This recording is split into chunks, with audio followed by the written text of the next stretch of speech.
Hello, my name is Gabriel Smith. I am representing RT Alderman. Thank you for coming to review my science fair project called the Pond Skipper. In this project, an old technology called the Acronoplan is merged with new plasma technology to solve a new world issue. Problem. Currently, large ships of all types transport our goods. Although they are the most efficient, this mode of moving goods produces high levels of greenhouse gases.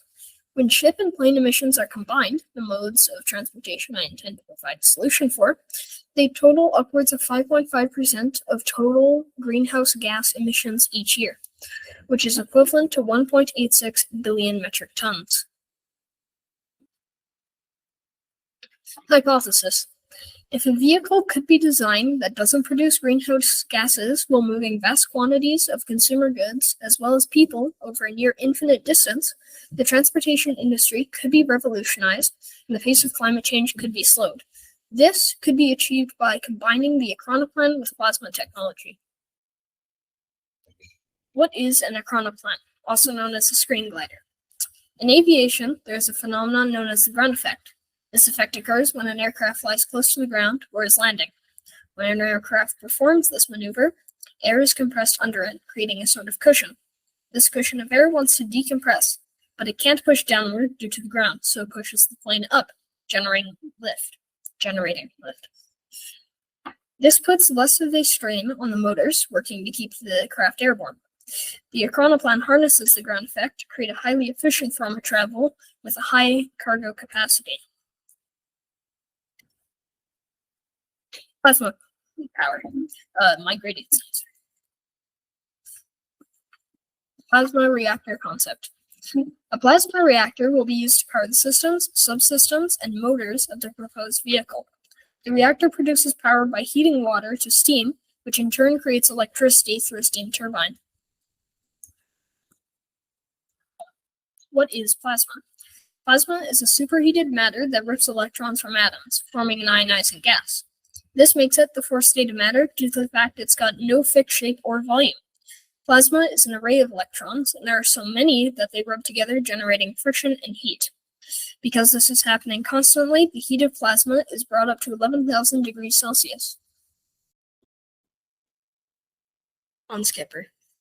The Pond Skipper is a variation of the Acronoplan. The original designers of the Acronoplan figured out that size affects stability while flying in the ground effect. The larger a vehicle is, the more stable it will become. Because of this phenomenon, the Pond Skipper is twice the size of the Lund class and completely independent from fossil fuels because of the plasma reactor. How it would function. The Pond Skipper is intended to land mid-flight multiple times to refuel.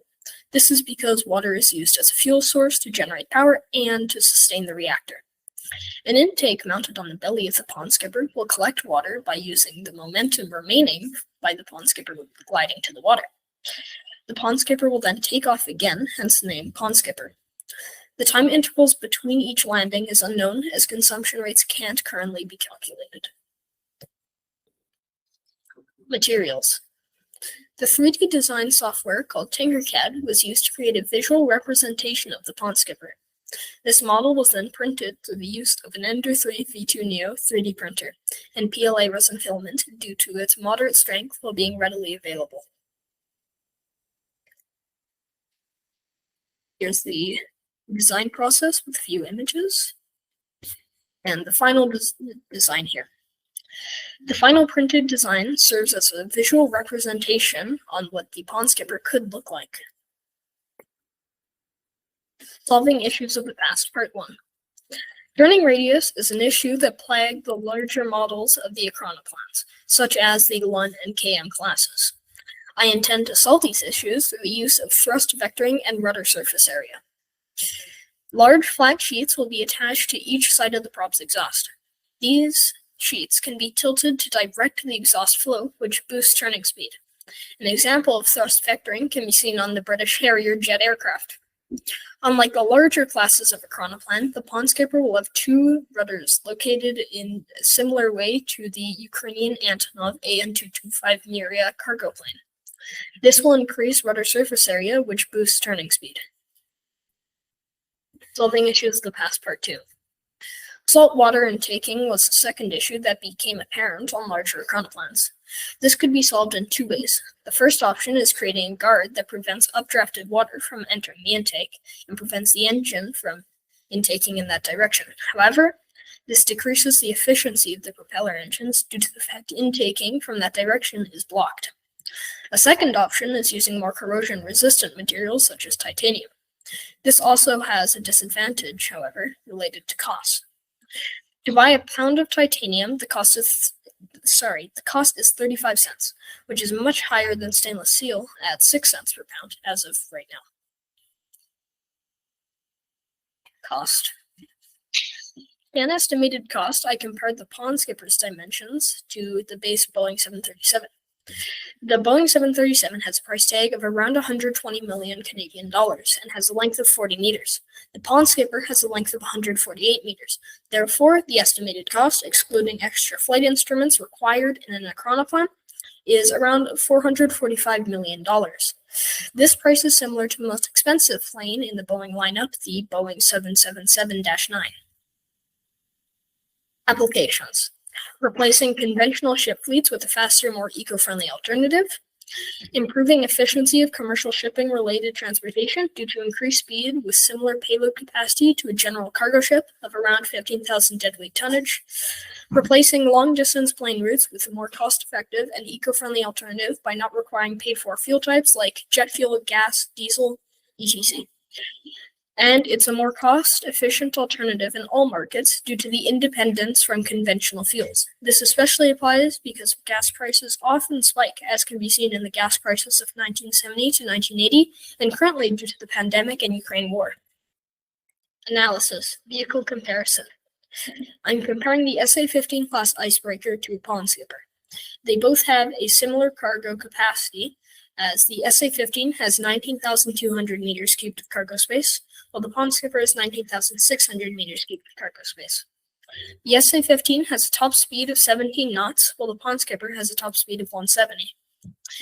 The SA-15 class has a range of 30,000 kilometers, while the pond skipper has an unlimited range as long as there's water. The SA-15 has a crew complement of 42, while the pond skipper has a crew complement of 3. The SA-15 class uses heavy fuel oil, while the pond skipper uses water. The SA-15 has a consumption rate of 76 tons of heavy fuel oil per day while underway, while the pond skippers currently can't be calculated. The cost for fuel per day while underway for the SA-15 class is $55,000, while the pond skippers is $0. The cost for crew per day is $2,186, assuming they receive the lowest annual wage, while the pond skipper has a crew cost of $608 per day based on the average pilot annual wage. The cost for a ship, the SA-15 class, is $133 million, while the pond skipper is around $445 million. Conclusion. In conclusion, the pond skipper has the potential to change the transportation industry. With the right financial and public support, the pond skipper could be an effective competition for the main pillars of transportation: automobiles, trains, planes, and ships. Despite the high cost to build this vehicle, its high payload capacity, high speed, and zero carbon emissions are desirable features. Government incentives supporting innovations that combat climate change will also help to make this vehicle a viable option for the transportation industry. Here are my sources of error. They include not knowing the power output of the reactor, not knowing if the plasma reactor even works in the first place, labor and electronics cost, lack of public information related to costs, and the challenge of heating and containing plasma is still largely unresolved, which relates back to not knowing if the plasma reactor works.